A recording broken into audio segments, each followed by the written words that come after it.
we're all going on a summer's holiday. Well, that isn't strictly true. So, we're not going on a summer's holiday at all. We're going on a winter one. So, we're at the end of November now, and this is my first trip away in about 5 months. So I don't go away in the school holidays because it's just for the kids. Everywhere you go, I haven't got a problem with that. I just prefer it when it's a bit quieter. And obviously, I had to stay at home with the rehabilitation part of my dog's recovery process. So this is my first time I got to go out, and I was initially coming for 3 days, but I've stayed for 5 because I've enjoyed it so much. And I'm going to go down to Bridport in a minute and get some fish and chips. So for those of you that are interested, some people want to see my camping system, and I'll show you around it quickly. I sleep over there in the van, and I use this 4-man tent. I find the 4-man tent better than the driveway awnings actually, because I've got a spare room at the back that I use for storage, but I'll show you it now anyway. So I just have a very basic setup really. I've got a little table, a chair, and I bought this carpet, although it's quite hard to keep clean in the winter time. But I do change my shoes on the way in, and then I'll just use the back room for a bit of storage basically. And this is the stove I bought. So I paid 30 quid for this, and I'm well chuffed with it, to be fair. I paid 30 quid. Paid 30 quid for it because I got it as it was an ex-display model in Go Outdoors, and if you go there out of season, you get some really good deals. So that's basically it. I will do a van tour at a separate date, obviously because I've been in it for 5 days now. Extended this trip for 5 days rather than 3. It's a bit messy inside, but I will do a van tour when I get back. Anyway, let's go and check some fish and chips out down at Bridport. Well, we're not. We're going to West Bay Harbour. Apparently they got some good fish and chips down there, but we'll be the judge of that. Right, so a little bit of a change of plan. I was initially going to go down. Well, I did go down to West Bay.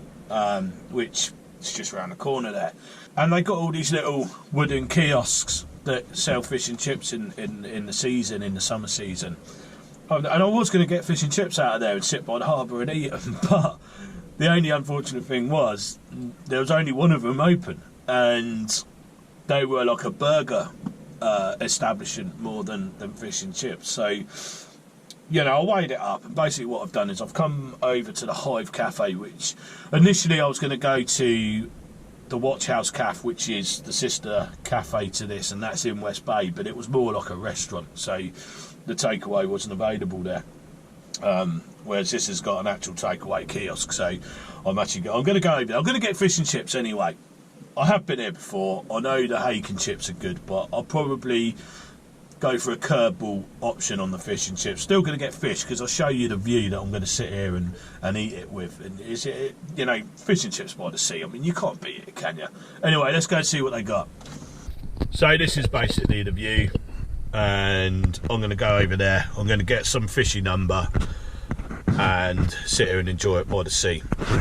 Right, so I did go for a little curveball number, and I'm just going to clear my screen because it's drizzling with rain now.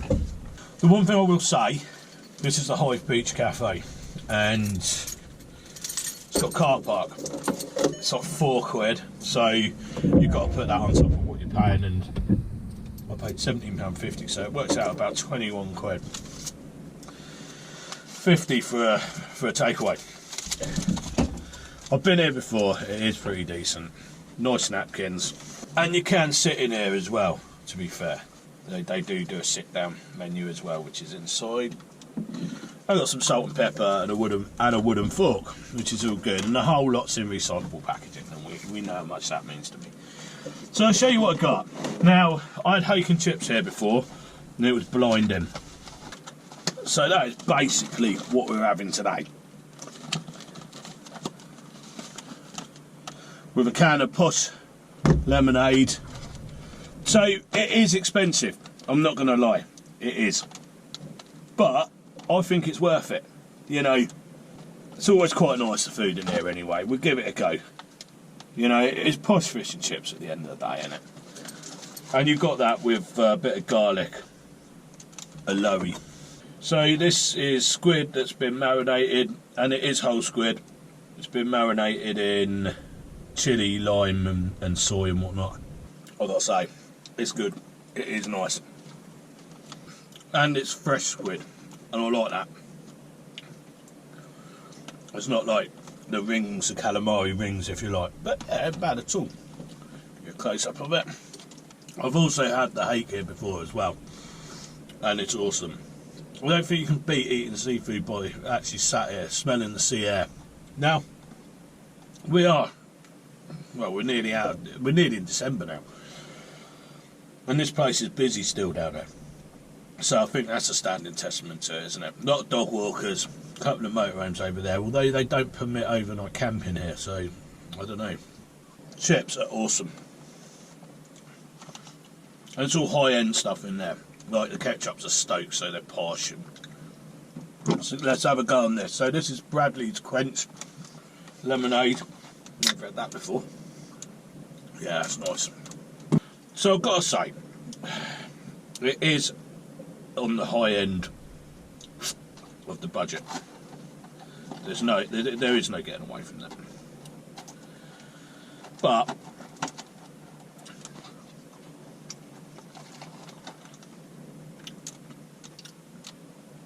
it's just done that much better, you know. Then you can get some really bad fish and chips, can't you? But this is. So I had the hake and chips here last, and the squid's just as good. And the reason I got it was because I wanted to see if it was going to be like, you know, standard calamari rings. I wouldn't have been impressed by that, but these are whole squids like you would get in a restaurant, like whole baby squids basically. And they're only lightly dusted as well, so they're just that little bit above sort of standard Breaks Brothers type stuff. Well, not that little bit, they are quite a bit above it. And as I've said in previous videos, I don't mind paying as long as it's decent. And this is, I will say this is. In fact, I didn't want a massive, it's not a massive portion by the way, but it's done very, very well. I didn't want a huge portion of fish and chips, it's only lunchtime. But just sat here by the sea eating seafood, oh, I don't care what time of year it is, I don't think you can beat it. I've got to say the chips are pretty epic. Really good actually. Really good. It's actually more than I thought. The box is quite deep. You get quite a lot of chips with it. I really like it when a place nails the chips. And these are nailed really well. Big chunky chips, look. So I'm going back home tomorrow. It's a bit of a shame I extended this trip for another 2 days, so I've done 5 days down in Dorset now. And yeah, I really needed a break. It's just lovely, get that sea air, and yeah, it makes you think about what's important in life, doesn't it? So I know a lot of people would say £17.50 for a box this size is expensive. But my argument is, if I paid, some of these fish and chips are around sort of like between 11 and 14 quid, and they're not very good at all, then yeah, you haven't paid as much money out, but you haven't enjoyed it, have you? So is another 5 quid worth it if they're decent? Well, I think they are, and I don't think you can beat the view here. You could possibly match it, but you'd never beat this view. It's amazing. It's got like red and green chilies in there, so it's quite hot, but yeah, I'm really enjoying it. So with the parking and the food coming to £21.50, was it worth it? Yeah, it was worth it. Like I say, with this view, the smell of the air, eating seafood that's not just Breaks Brothers out of a packet and fried up, it makes a difference. It really does make a difference, and this place is hugely popular for that. You know, it's got everything going for it. It's been here quite a long time, and I've had the fish and chips out of here, and they have been blinding as well. So, yeah, I think it's worth it, and I'm going to score it. I've just noticed this is from Somerset. Anyway,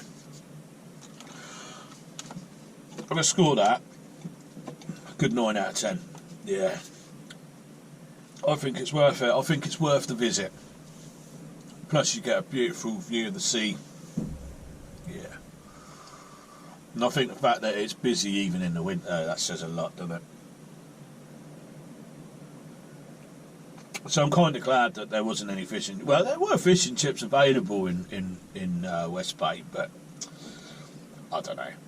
They didn't look that special to me, and that was quite a special meal. That was, I quite enjoyed that. So yeah, nice one. 9 out of 10. Let's go and do beer of the week. So beer of the week, bottle of Desperado.